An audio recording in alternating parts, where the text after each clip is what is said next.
Hello everyone, I'm Dr. Nandan Marathe. I'm a consultant spine surgeon with Synapse Spine. Today we have a guest speaker on our channel, Dr. Sweedle Lopes. She's a physiotherapist and is the owner and director of CarePlus Physiotherapy and Rehab Center. She has been associated with Synapse Spine for the last 3 years and has managed over 5,000 of our cases conservatively. Today we will be discussing a very important topic and that is low back pain in pregnancy. हमारे पास कई बार patients आते हैं जिनको pregnancy, C section या delivery के बाद कमर में दर्द होता है। They have already found out a cause for the low back pain. They tend to correlate low back pain with the injection that was used for anesthesia. The common reason given by them is caesarean section के time कमर में सुई लगाई थी और तब से मेरा कमर दर्द शुरू हुआ। So that is the basis for today's discussion. What are the real causes for low back pain in pregnancy? Is the needle really the cause or is it just a myth? So Dr. Sweedle, what are the factors which are associated with low back pain in pregnancy? Are there any particular mechanisms? So I would say that importantly there are 3 factors which can cause low back pain in pregnancy. The first would be that the hormones released during pregnancy, namely progesterone and relaxin, they relax and loosen your joints as well as your muscles. So the stability provided by these are lost, because of which that can lead to low back pain. Second factor would be the growing body weight. So normally we see this low back pain cases after 5 months. So that is when the baby is growing. So the baby is putting more load on your body, which can lead to back pain. And the third would be change in the center of gravity because of the growing baby. So the weight in your abdomen increases. Some amount of weight also increases in your chest as well as your hips, but because of the unequal distribution of the weight, it puts a load on your lumbar spine and it pulls it into hyperlordosis or a deeper arch. That can also lead to low back pain. So to summarize, back pain in pregnancy के 3 कारण हैं: hormonal changes, वजन बढ़ना और posture में बदलाव आना. Dr. Sweedle, now that you have enumerated the causes, what are the preventive actions that we can take? For example, if some patient is planning a pregnancy, what tips would you tell them before pregnancy so that they don't face this problem during their pregnancy? Yes, so the first would be to maintain a healthy body weight, be in your BMI, and the second would be to strengthen your core and your pelvic muscles. Make sure that you have a good aerobic capacity so that you can take a little more load which is going to be added to your systems later on. So in case any patient is planning a pregnancy, we typically refer them to our physiotherapist. जैसे surgery के पहले हम प्रीहैब करते हैं, which is surgery के पहले किया हुआ physiotherapy as preparation for it, वैसे ही प्री प्रेगनेंसी ऑल्सो हम लोग पेशेंट्स को फिजियोथेरेपिस्ट के पास रेफर करते हैं so that you are within your BMI. BMI stands for body mass index. आपके हाइट के हिसाब से एक आइडियल वजन है जो आपके लिए डिफाइंड है. So try to be within that weight range. There are lot of exercises that you can do. Exercises जो आपका कमर, पेट as well as pelvic muscles की ताकत बढ़ा सकता है. If you are trained in those exercises before you plan a pregnancy and you are in the correct weight range, chances of low back pain reduce. So once we have started this journey and we are already having a patient who's pregnant, what precautions would you suggest during the pregnancy itself so that they don't face this issue? The major problem is when patients are pregnant, we are really restricted in terms of medication. जो दवाइयाँ हम normal patients को दे सकते हैं, कई बार muscle relaxants या कुछ powerful दवाइयाँ पेशेंट्स को हम नहीं दे पाते क्योंकि वो बच्चे के लिए हानिकारक है. So this is like a double-edged sword. We are facing the problem of low back pain and जो नॉर्मल मेडिसिन हम उनको देना चाहते हैं वो हम पेशेंट्स को नहीं दे सकते. So lot of focus is just on treatment without medicines where your role is extremely important. That is why I want your suggestions for the same. So as prevention, we can make sure, like I previously mentioned, that we can make sure that you have a good pelvic and core strength, also general body capacity. And for that, exercises, of course, is the first go-to thing that you need to practice.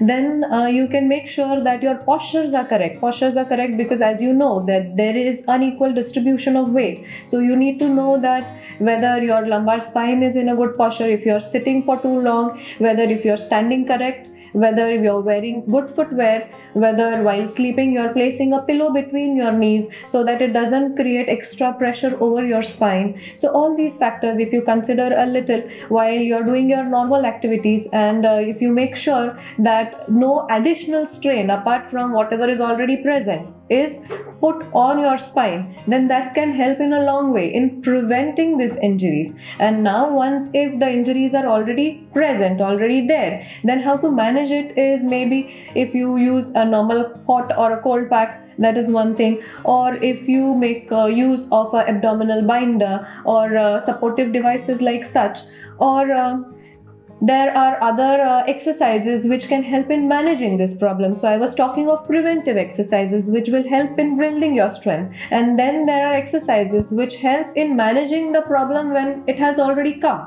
So there are these two different types of exercises, but you will have to be assessed by a specialist to actually frame the exercises according to your injury. Many patients do have this misconception that they cannot exercise during pregnancy. वो हम बताना चाहते हैं कि exercise करना is not a contraindication. Do it under supervision. So if there is a trained physiotherapist who is managing your exercise, there are a lot of things that you can actually do. Like Dr. Sweedle mentioned, there are preventive exercises which can avoid an injury. There are a lot of asanas in yoga. There are some yoga do's and don'ts, but that can also go a long way. Post-pregnancy, what precautions would you suggest? Because there are a lot of bodily changes that have happened during pregnancy and delivery.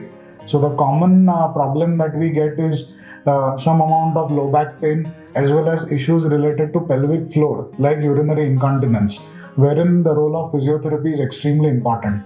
Any suggestions to manage this issue following pregnancy? So the general consensus is that if you had a normal delivery, then you start exercising after 6 weeks. If you had a cesarean section, then you start exercising after 8 weeks. But before that, you can continue with your breathing exercises, which is abdominal breathing exercise, and you can also continue with your core activation and Kegels exercise. But anything that requires a little bit of more strength and pressure should come after a particular time, after you give your body enough time to heal. Right. So, Dr. Sweedle, a slightly personal question. You have recently been through this whole cycle yourself, and you are now back to work after 1 year following a C-section. So, how was your journey like? Did you face the problem of low back pain? What steps did you take? Yeah, so my baby is now 16 months old, she is my first baby, so it was a very new thing for me, and I had to go through the whole thing what patients explained to me. So now that I have faced it, I think I am in a correct position to answer. correct position to answer that. So I think 2 weeks post the C-section, I was not even able to bathe by myself. I had to take help. I had a big baby, and because of which I had a big abdomen, and also because of my short stature, my abdomen was really huge.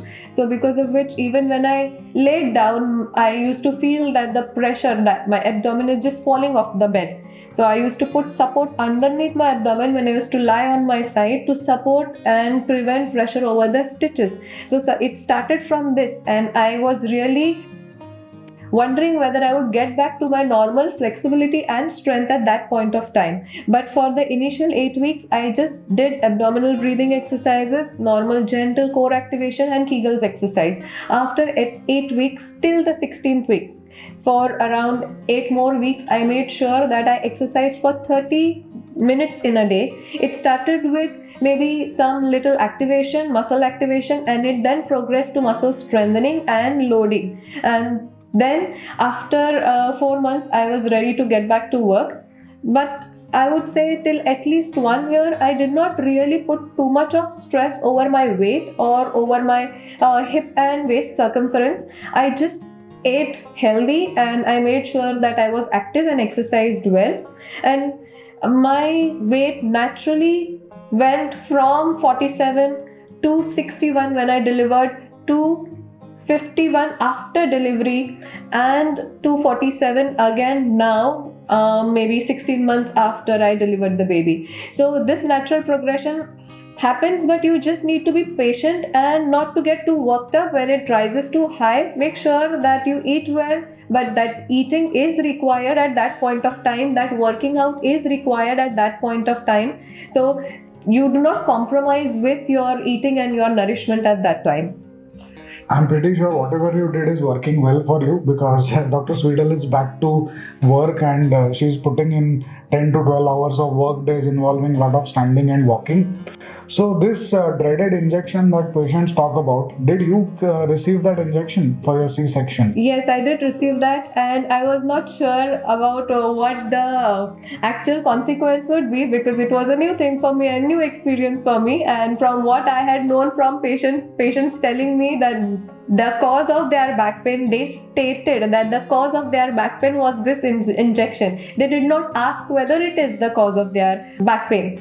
So I was wondering whether the same would apply to me. But then now when I am at my back to my normal strength and flexibility, I can very well state that that small injection or that small needle cannot be the excuse for your lack of exercise or your lack of taking care of yourself, making actively sure that you are back to normal. Because I know that we have to build our body from the scratch post pregnancy. It takes a while, and it takes a little bit of effort. Also, let me mention, it takes a lot of family support, and unless you have that, it becomes a little more difficult. But with all these factors and taking care of all these things, you can still get back to your normal pre-pregnancy weight, pre-pregnancy muscular status, pre-pregnancy flexibility, pre-pregnancy aerobic status, everything, but just with a little bit of effort.